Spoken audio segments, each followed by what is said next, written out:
Hola, bueno, pues hoy vamos a ver eh, otra escuela más y se trata de la escuela de Milán. Esta escuela, híjoles, es amplia, compleja, no solo porque incluye aspectos epistémicos que luego convierten en técnica o metodología de trabajo, sino porque además la problemática de la que ellos se encargan pues son situaciones realmente muy complejas y pues con pronósticos incluso reservados. La Escuela de Milán se especializa en la atención de familias con interacción esquizofrénica y familias con trastornos alimenticios. Y la estructura y la dinámica y la interacción de estas familias suele ser sumamente rígida. Y eh, para poder abordar ambas problemáticas se requiere del conocimiento de conceptos algo complejos como entender aspectos sobre cibernética, sobre todo sobre segunda cibernética, y también situaciones que tienen que ver con la teoría de la comunicación humana, específicamente la teoría del doble vínculo, que no es ni mucho menos algo sencillo de entender y que va relacionado con estas interacciones y relaciones atrapantes, paradojales, que desde la postura de la Escuela de Milán eh, explican entonces que los trastornos alimenticios y la esquizofrenia, más que una explicación intrapsíquica o de personalidad o que tenga que ver con el propio individuo, está relacionado en situaciones o aspectos relacionales donde existe esta característica del doble vínculo. Yo por ahí ya les enviaré algunos materiales para que la parte del doble vínculo quede explicada y cuando menos podamos ver cuáles son las técnicas que en general ofrece la Escuela de Milán. Fíjense bien, para la Escuela de Milán era muy importante hacer este planteamiento e introducir en el campo de la salud mental la noción de relación o interacción, puesto que hasta antes estos problemas se planteaban solo como elementos individuales e intrapsíquicos. Y esta postura del trabajo familiar es bien interesante porque plantea que el paciente esquizofrénico o el paciente que padece bulimia y anorexia es solo un síntoma de una estructura familiar muy rígida que tiene este tipo de patrones atrapantes o paradójicos. Para ellos era muy importante reconocer que la dinámica de trabajo con estas familias iba a ser muy desgastante y muy riesgosa para los propios terapeutas, porque se trata de estar, como metafóricamente se puede entender, pescando barracudas, es decir, son familias o pacientes que pueden de verdad causar estragos en la persona del terapeuta. Reconociendo eso, la Escuela de Milán plantea que entonces es muy importante cuidar o vigilar la salud del propio terapeuta. Y si estas familias son tan difíciles, entonces la propuesta de trabajo para ellos era formar un equipo reflexivo, un equipo terapéutico, en donde existieran dos hombres y dos mujeres en el mismo equipo. Para ellos, la intervención con perspectiva de género era muy importante. Esto es bien valioso. Reconocer que si yo voy a terapia con un hombre o con una mujer, pues tiene un impacto muy distinto, porque como hombres y como mujeres hemos sido culturalmente educados y eso de una manera particular a partir del género y eso obviamente impacta en el trabajo con las familias dependiendo de cómo se vive el género en esa misma familia o cómo el propio terapeuta asuma estas situaciones de género. Entonces, cuidar al terapeuta implicaba hacer una intervención desde la cibernética del segundo orden, que quiere decir que el terapeuta mientras está trabajando con la familia haciendo intervenciones con ellos, al mismo tiempo tiene que estar todo el tiempo haciéndose cargo de sí mismo en este movimiento, que si se fijan es al mismo tiempo hacia afuera con la familia, pero hacia adentro en mi propia introspección y viendo qué me pasa y viendo cómo me muevo. Pero no bastaba con que el terapeuta hiciera este ejercicio, porque por el tipo de familia era muy importante que tuviera un apoyo en coterapia con otra persona y al mismo tiempo un par de terapeutas más trabajando detrás de la sala GESEL. Ellos empiezan a instaurar el trabajo en vivo en la reflexión del equipo terapéutico, haciéndose cargo 4 terapeutas de un mismo caso, en la idea de que entre los 4 pudieran hacer ejercicios de trabajo reflexivo y empezaran a hablar de qué les ocurre a ellos, no solamente en términos técnicos o concretos de la intervención que iban a hacer con sus pacientes, sino de manera personal qué les estaba moviendo, cuáles pudieran ser sus puntos ciegos, cuáles pudieran ser sus enganches. Y entonces, esta escuela es pionera, al menos en la terapia sistémica, en la idea de que la formación del terapeuta sistémico incluye el trabajo consigo mismo y su historia, como una manera de identificar los puntos ciegos y al mismo tiempo como una manera de identificar los recursos que le pueden servir para acompañar a las familias mientras tenga aspectos claros, trabajados, que le ayuden a ir de alguna manera lidiando con las problemáticas de la familia desde un punto seguro, desde un puerto seguro. Y entonces, en esa parte, pues el equipo reflexivo es una de las situaciones o de las técnicas muy importantes de la Escuela de Milán. La segunda, pues el uso y el empleo de la sala GESEL, porque eso permitía que no solamente dos ojos estuvieran viendo una parte de la realidad, es decir, en este caso, mayor cantidad de ojos completaban la complejidad de la realidad que la familia estaba viviendo. Y si a eso le integraban la posibilidad de que un supervisor estuviera acompañándolos en el proceso para que además les llevara a ir identificando cómo están las relaciones como ellos en equipo, cómo se da la colaboración y todo eso, iba eh, complejizando, si ustedes quieren, la realidad terapéutica, pero pues lo importante es que mientras más subsistemas abramos en el estudio de la realidad familiar, pues muchas mayores hipótesis de relación o conexión podemos hacer, que incluso a veces también incluyen a los propios terapeutas. Esa es una parte muy, muy importante de la Escuela de Milán. Y dentro de las, digamos, técnicas que se pueden emplear con esta escuela son los rituales. ¿Por qué?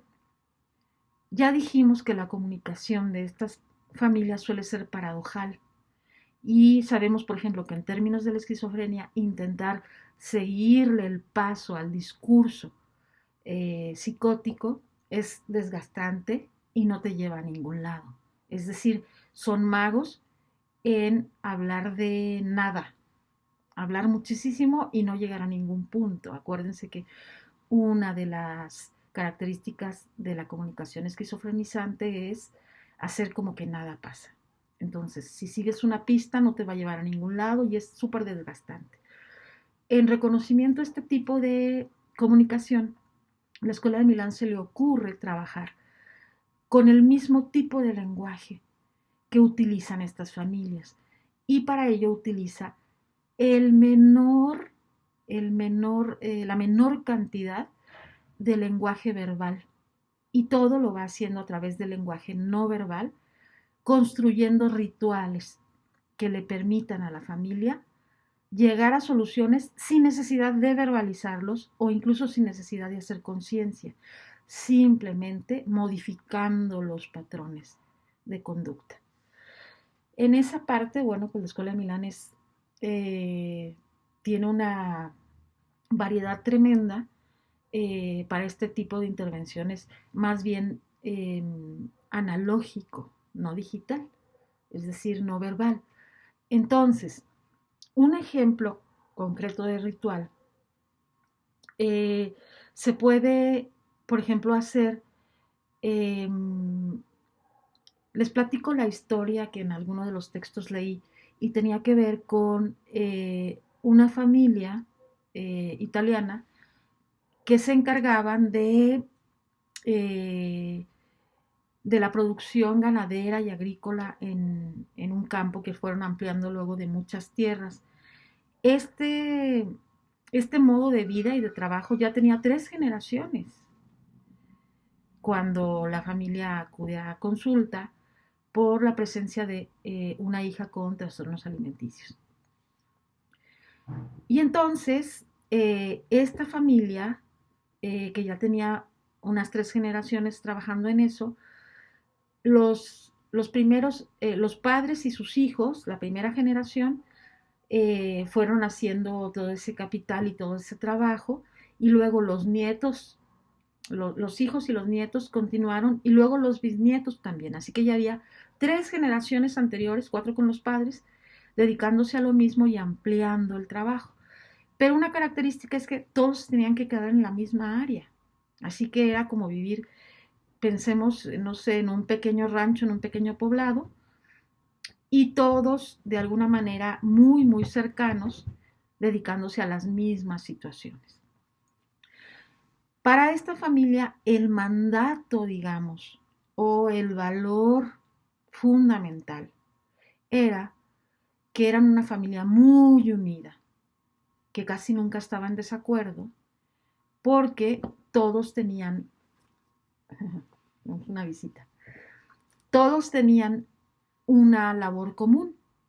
Y entonces, de alguna manera había un mandato muy fuerte en el que, aunque hubiera desacuerdos y conflictos, había que hacer el mayor esfuerzo por no verlos.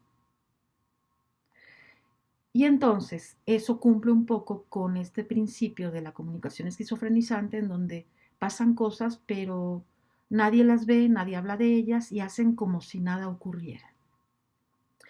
En ese sentido, también tiene mucho que ver con la explicación que la teoría de sistemas da acerca de la bulimia y la anorexia, que tiene que ver con que no hay límites, que no existen fronteras claras, que existe una invasión tremenda hacia la intimidad y hacia la privacidad en las familias. Y piensen, esta era una familia enorme con abuelos, tíos, nietos y demás que convivían en un lugar realmente pequeño y no había como suficientes límites o privacidad al interior de cada familia nuclear.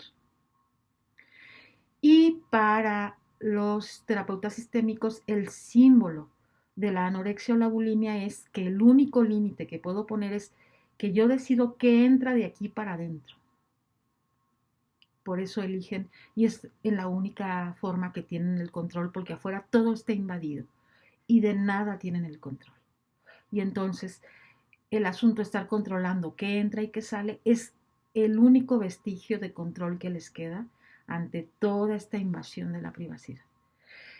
De esa manera es que los terapeutas de la Escuela de Milán toman los datos de cómo está construida la familia, quiénes son los que conviven cerca, cuál es la familia nuclear, qué tanta cercanía o permeabilidad tienen de las fronteras de esa familia con las familias de origen, e incluso cómo están los límites entre los subsistemas de los que ya les había hablado en la escuela estructural, los padres, los abuelos, los hijos.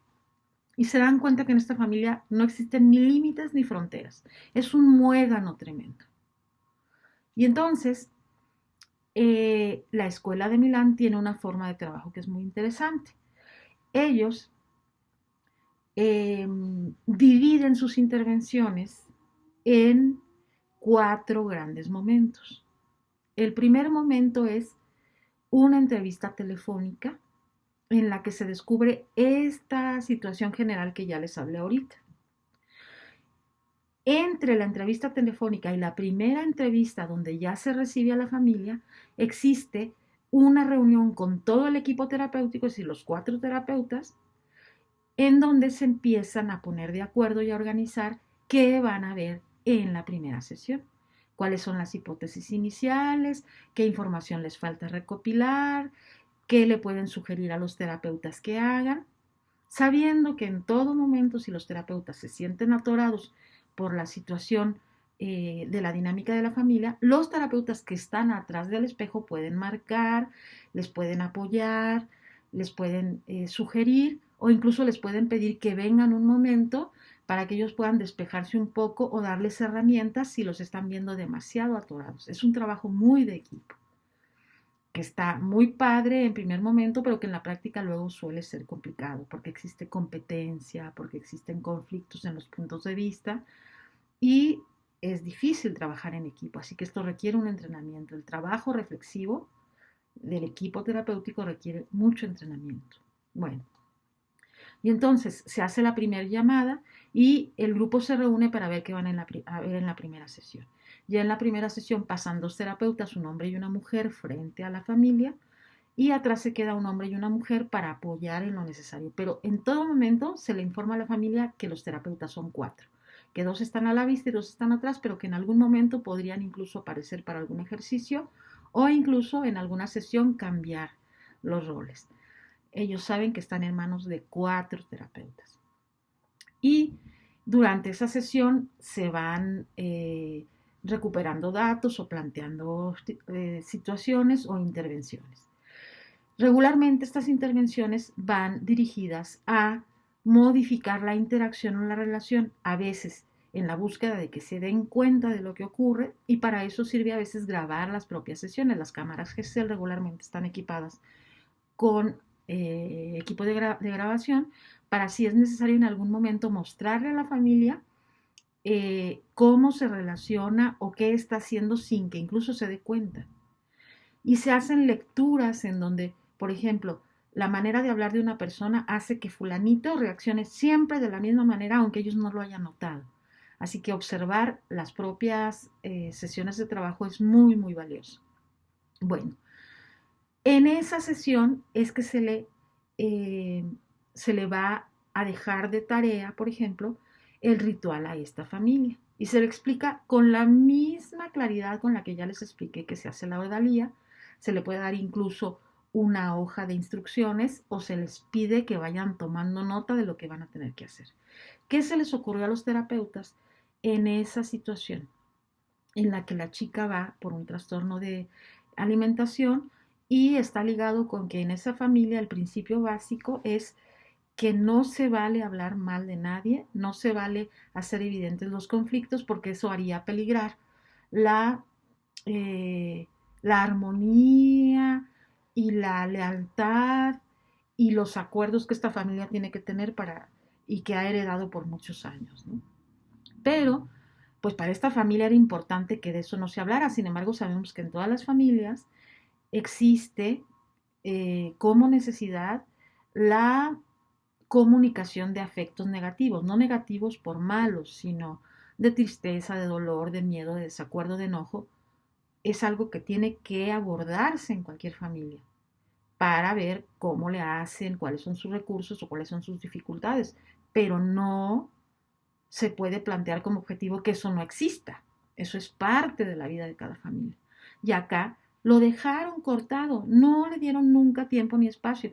Entonces imagínense cuando alguna persona un poco más sensible o que simplemente con sentido común se diera cuenta que no era justo que alguna parte de la familia trabajara muy poco, pero que las ganancias se repartieran por igual entre todos, o que entre todos hubieran cooperado para comprar un tractor y de pronto alguno de ellos, borracho o tomado, fue y lo chocó y pues la inversión de todos ahí quedó por la irresponsabilidad de unos y otros. Es imposible que no te des cuenta que hay cosas injustas.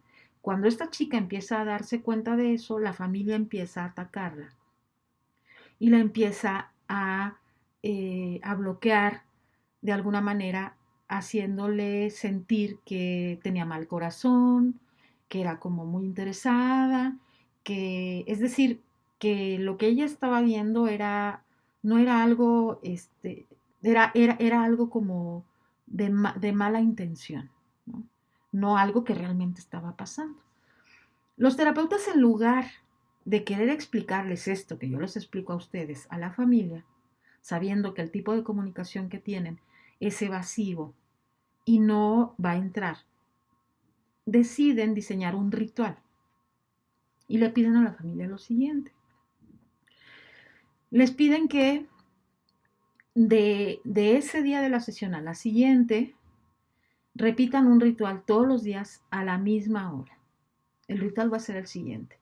Pensando que a las 10 de la noche ya todos se desocuparon, se meten a su propiedad y cierran la puerta principal y todas las ventanas y cortinas, poniendo candados o poniendo cerrojos, de manera que absolutamente nadie pueda entrar y absolutamente nadie pueda salir mientras el ritual dure.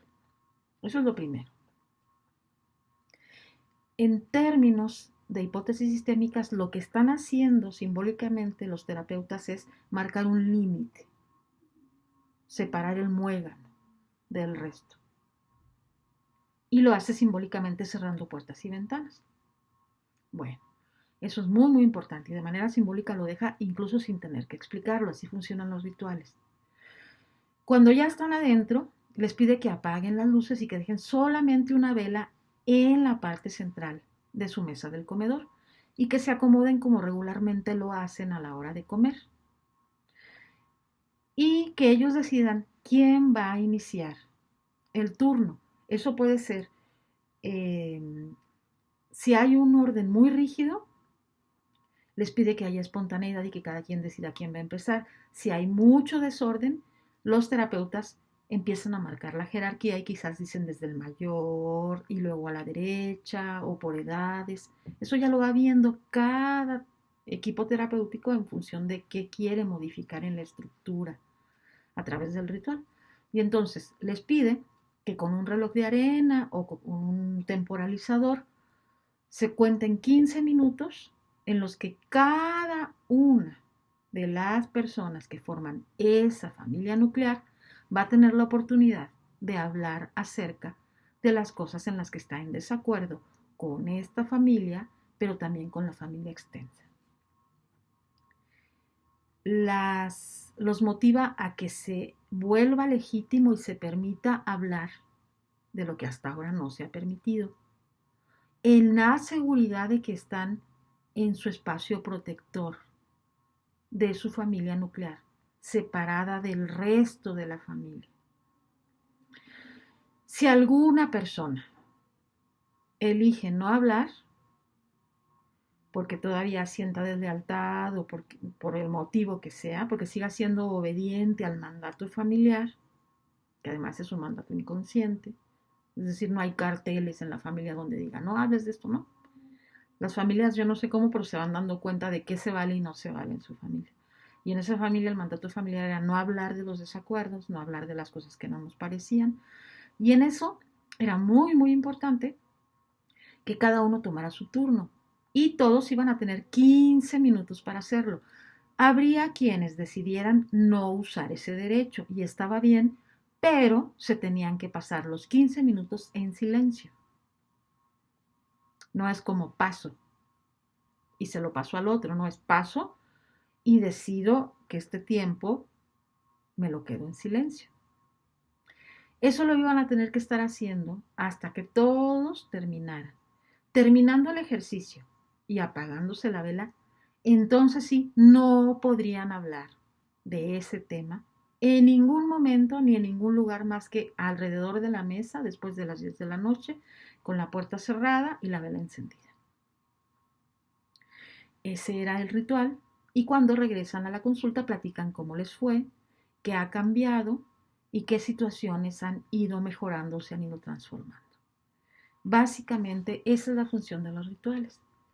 No necesariamente trabajarlo de manera consciente o verbal, sino de manera simbólica, porque sabemos que lo simbólico tiene un peso tremendo a nivel inconsciente, a nivel social, a nivel antropológico y por supuesto a nivel familiar.